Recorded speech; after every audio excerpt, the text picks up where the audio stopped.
Hello friends, आशी stitching में आपका स्वागत है। आज मैं 7 से 8 साल की बेबी के लिए मैं फ़्रॉक बनाना बता रही हूँ। तो उसके लिए मैं ये 1.5 मीटर कपड़ा ली हूँ, कॉटन का कपड़ा है ये। तो सबसे पहले हम फ्रॉक में ऊपर वाला पार्ट कट करते हैं, यानी कि चोली वाला पार्ट। तो उसके लिए कपड़े को 4 फोल्ड करके रखना होता है। तो देखिए इस तरीके से कपड़ा हम 4 लेयर में फोल्ड करके रख लेंगे। और ऊपर से अगर कपड़ा बड़ा या छोटा हो रहा होगा तो उसको कटिंग करके पहले हम बराबर कर लेंगे। तो यहाँ मैं ऊपर से कपड़ा कटिंग करके बराबर कर ली हूँ। अब जो भी मेजरमेंट रहेगा उसके अकॉर्डिंग यहाँ कटिंग करना है। तो देखिए इसकी लंबाई 14 इंच है, तो एक निशान हम 15 इंच पर लगाएंगे। 1 इंच एक्स्ट्रा लेते हुए जो भी आपकी तैयार लंबाई बनेगी उसमें 1 इंच प्लस करते हुए निशान लगाना है। तो यहाँ मैं 15 इंच पर निशान लगा के और फिर मैं कट कर ली हूँ। कट करने के बाद अब यहाँ शोल्डर का निशान लगाना है। तो शोल्डर मैं ले रही हूँ 5.5 इंच और नेक की चौड़ाई में ली हूँ 2.25 इंच, यानी कि 2.25 इंच। अब यहाँ से आर्म होल की लंबाई का निशान मैं 6 इंच पर लगाई हूँ। ये स्लीवलेस मैं बना रही हूँ, इसलिए लंबाई में थोड़ा सा ज़्यादा रखी हूँ। अब इसके बाद से इसके आगे चेस्ट का निशान लगाना है। तो चेस्ट भी यहाँ नाप लेंगे। तो देखिए चेस्ट आ रहा है यहाँ 14 इंच, यानी कि 28 इंच का है। तो 28 का हम चौथा भाग लेंगे तो 7 इंच आएगा। और 2 इंच मार्जिन के लिए तो एक निशान 7 इंच पर और एक निशान 9 इंच पर। यहाँ 2 निशान मैं लगा ली हूँ, एक मार्जिन वाला और एक फिटिंग वाला। अब इसके बाद से इसमें आर्म होल की गोलाई का शेप देना होता है। तो देखिए यहाँ मैं 1.5 इंच का निशान लगाई हूँ कोने में, और इस तरीके से यहाँ गोलाई का शेप देना है। तो ये छोटी बच्ची के लिए मैं बना रही हूँ, इसलिए इसमें मैं शेप नहीं दूंगी। फ्रंट और बैक दोनों एक बराबर रहेगा। ये नीचे कमर का निशान मैं 9 इंच पर लगा ली हूँ, यानी कि कमर का चौथा भाग लेना है। जो भी कमर रहेगा उसका चौथा भाग, और यहाँ भी 2 इंच मार्जिन वाला रखते हुए निशान लगा लेना है। तो देखिए निशान में ऊपर से नीचे तक मैं मिला ली हूँ। अब नेक की कटिंग मैं दोनों पार्ट को अलग करके मैं करूँगी, यानी कि फ्रंट पार्ट की नेक की कटिंग अलग करूँगी और बैक पार्ट की नेक की कटिंग अलग करूँगी। तो नेक की जो चौड़ाई है उस निशान को मैं अच्छे से डार्क कर ली हूँ और दोनों पार्ट को मैं अलग कर दी हूँ। अलग करने के बाद देखिए फ्रंट नेक की लंबाई यहाँ आ रही है 5 इंच।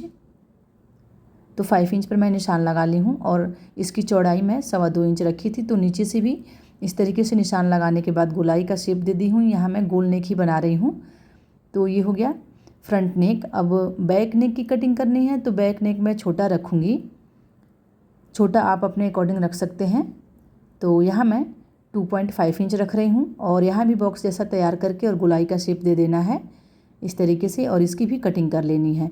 बैक पार्ट में मैं थोड़ा सा नीचे कट लगाऊंगी, यानी कि यहाँ मैं एक हुक लगाऊंगी।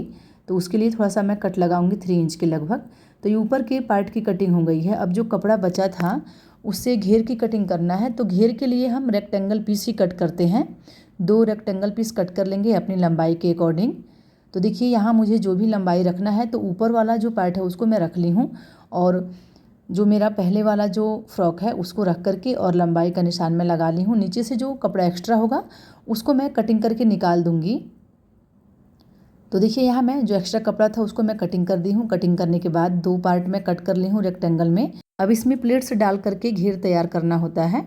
तो जब हम प्लेट्स डालेंगे तो ऊपर वाला जो पार्ट है, यानी कि चोली वाला पार्ट, उसके कमर के अकॉर्डिंग हम प्लेट्स डाल करके उस कपड़े को हम तैयार कर लेंगे, यानी कि घेर वाला पार्ट हम तैयार कर लेंगे। अब जो कपड़ा बचा है उससे गले पट्टी की कटिंग कर लेनी है। तो इस तरीके से तिरछे में यहाँ मैं गले पट्टी की कटिंग कर रही हूँ। तो इस तरीके से तिरछे में हम गले पट्टी की कटिंग करते हैं। तो देखिए यहाँ मैं कटिंग कर रही हूँ। गले पर भी मैं अटैच करूँगी ये तिरछी पट्टी, और आर्म होल पर भी मैं अटैच करूँगी। ये स्लीवलेस मैं बना रही हूँ तो इसमें आर्म होल पर भी पट्टी अटैच करना होगा। तो देखिए गले की लंबाई के अकॉर्डिंग यहाँ पट्टी को कट कर लेना है, और आप चाहें तो गले पर इस तरीके से भी पट्टी अटैच कर सकते हैं, यानी कि नेक को दूसरे कपड़े पर रख करके और उसके बाहर के साइड से 1 इंच एक्स्ट्रा लेते हुए कपड़ा कट कर लेंगे। और कट करने के बाद जैसे हम सूट में गले पट्टी को अटैच करते हैं, सेम उसी तरीके से यहाँ फ्रॉक में भी अटैच कर सकते हैं, या फिर आप तिरछे पट्टी को भी कटिंग करके आप अटैच कर सकते हैं। दोनों ही इजी रहता है और दोनों की ही फिनिशिंग अच्छी आती है। तो यहाँ मैं तिरछी पट्टी ही कट कर रही हूँ। मैं एक ही साथ पूरा पट्टी कट कर ले रही हूँ और एक ही साथ मैं उसको अटैच कर लूँगी। उसके बाद से नेक पर अटैच कर लूँगी और आर्म होल के पास भी मैं अटैच कर लूँगी। तो देखिए यहाँ छोटे छोटे जो कपड़े के टुकड़े थे उसी के ऊपर रख करके गले पट्टी को और फिर मैं कटिंग कर ली हूँ। चौड़ाई एक बराबर रखना है। इसकी चौड़ाई मैं 1.5 इंच रखी हूँ। जो पट्टी मैं कट की हूँ उसकी चौड़ाई 1.5 इंच है। अब देखिए ऊपर वाले पार्ट में बैक पार्ट जो पीछे से थोड़ा सा कट रहेगा उसको मैं कट कर रही हूँ। 3 इंच में कट कर रही हूँ। यहाँ भी हमको एक पट्टी अटैच करना होता है। तो इस तरीके से मैं ऊपर वाले पार्ट में मैं 3 इंच का कट लगाई हूँ। तो इस कपड़े की लंबाई कम से कम 4 इंच होना चाहिए, 1 इंच एक्स्ट्रा लेंगे हम। तो देखिए 4 इंच वाला टुकड़ा मैं ली हूँ, उसमें भी मैं 3 इंच के लगभग मैं कट लगा ली हूँ और बाकी नीचे वाला जो कपड़ा है उसको मैं एक्स्ट्रा उसी तरीके से छोड़ी हूँ। तो इसके तीनों साइड पहले सिलाई लगा लेना है।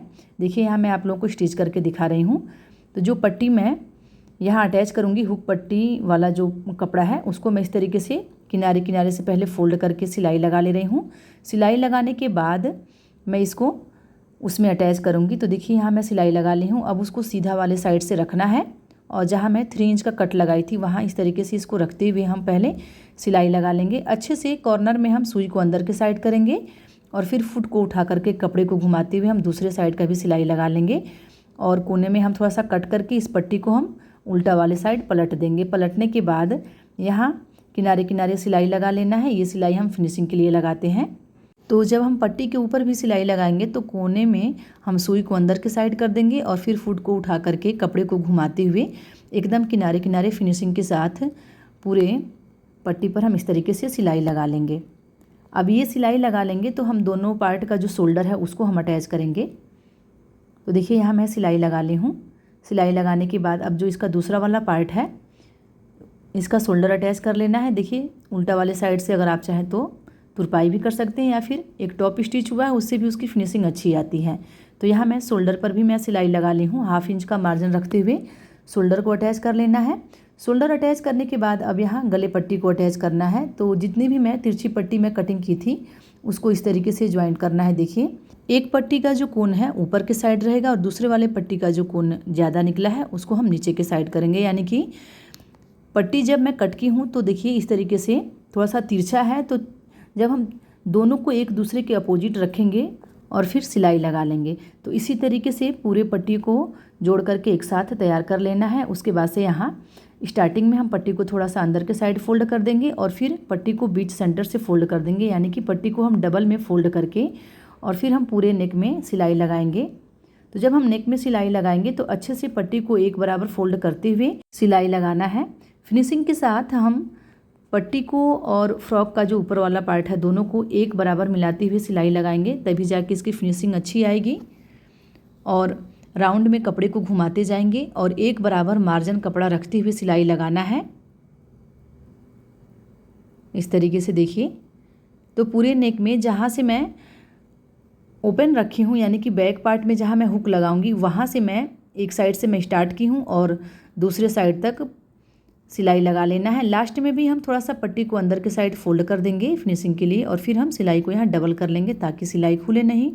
तो देखिए इस तरीके से मैं इसमें पट्टी अटैच कर ली हूँ। अब अटैच करने के बाद इसको इस तरीके से नाखून से दबाते हुए प्रेस कर लेना है और फिर उल्टा वाले साइड से तुरपाई कर लेना है। तो यहाँ मैं अभी सिलाई लगा ले रही हूँ, तुरपाई कर लूँगी और फिर मैं ये वाला सिलाई खोल दूँगी।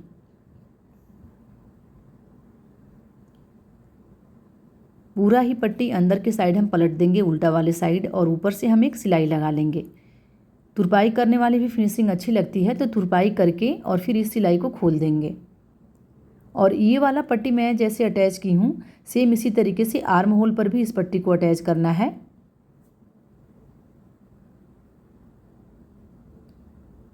तो पूरे नेक में मैं सिलाई लगा ली हूँ। अब इसी तरीके से आर्म होल पर भी पट्टी को अटैच कर लेंगे। यहाँ से हम स्टार्ट करेंगे। तो यहाँ मैं उल्टा वाले साइड से इसको अटैच कर रही हूँ और इस पट्टी को मैं बीच से फोल्ड नहीं की हूँ, यानी कि 1 लेयर में ही इसको रखते हुए मैं अटैच कर रही हूँ। जैसे आप देख रहे हैं उल्टा वाले साइड में पट्टी को रखी हूँ और एक बराबर कपड़ा मार्जिन रखते हुए मैं पूरे आर्म होल में सिलाई लगा ली हूँ। अब इसको सीधा वाले साइड पलट करके और जैसे हम चौड़ा पाइपिंग बनाते हैं उसी तरीके से मैं यहाँ सिलाई लगा रही हूँ। तो किनारे से कपड़ा थोड़ा सा हम फोल्ड करते जाएंगे और एकदम किनारे किनारे जो पट्टी में फोल्ड करके पलट रही हूँ उसी कपड़े के ऊपर एकदम किनारे किनारे सिलाई लगा लेना है पूरे आर्म होल में। तो एक साइड का मैं आर्म होल तैयार कर ली हूँ। अब सेम इसी तरीके से दूसरे साइड का भी आर्म होल तैयार कर लेना है। दोनों साइड का आर्म होल तैयार करने के बाद अब जो नीचे वाला कपड़ा है यानी कि घेर वाला, उसमें सबसे पहले नीचे का जो पार्ट है उसको मैं फोल्ड करके सिलाई लगा रही हूँ। तो जितना मैं मार्जिन एक्स्ट्रा रखी थी उतना कपड़ा मैं फ़ोल्ड कर दी हूँ और मैं सिलाई लगा ली हूँ। सिलाई लगाने के बाद देखिए ऊपर इसमें इस तरीके से प्लेट्स डालना है। तो प्लेट्स डाल करके जो ऊपर वाला पार्ट है यानी कि चोली वाला पार्ट है उसकी जो कमर की चौड़ाई है उतना चौड़ा इसको कर लेना है। तो उसी के अकॉर्डिंग प्लेट्स डाल करके हम इसमें सिलाई लगाएंगे। सिलाई लगा करके हम एक बार रख करके नाप लेंगे। एक बराबर दोनों की चौड़ाई होनी चाहिए। तो देखिए इस तरीके से मैं यहाँ सिलाई लगा ली हूँ और इसी तरीके से दोनों पार्ट तैयार कर लेना है। दोनों पार्ट में मैं प्लेट्स डाल करके घेर तैयार कर ली हूँ। अब देखिए दोनों को एक साथ मैं अटैच कर रही हूँ। तो किनारे से जो भी कपड़ा एक्स्ट्रा था उतना कपड़ा मैं दबाती हुई यहाँ मैं सिलाई लगा ले रही हूँ। दोनों साइड से मैं सिलाई लगा करके इसको मैं दोनों साइड से पैक कर दे रही हूँ। और जो भी कपड़ा मैं मार्जिन के लिए दबा रही हूँ उतना कपड़ा मैं एक्स्ट्रा रखी थी कमर के अकॉर्डिंग। तो देखिए दोनों साइड से मैं सिलाई लगा ली हूँ। अब जो ऊपर वाला जो पार्ट है उसमें भी अपने फिटिंग के अकॉर्डिंग यहाँ मैं सिलाई लगा ले रही हूँ। तो ऊपर से उतना कपड़ा दबाते हुए सिलाई लगा लेना है अपने कमर के अकॉर्डिंग। दोनों साइड का सिलाई लगा लेना है फिटिंग वाला। और सिलाई लगाने के बाद अब हम दोनों को एक साथ अटैच करेंगे यानी कि चोली वाला पार्ट और घेर वाला पार्ट। तो इस तरीके से इसको नाप करके देख लेना है और उसके बाद से दोनों को एक साथ अटैच कर देना है। थोड़ा सा ये चौड़ा हो रहा था तो उसको मैं सिलाई लगा करके और दबा दे रही हूँ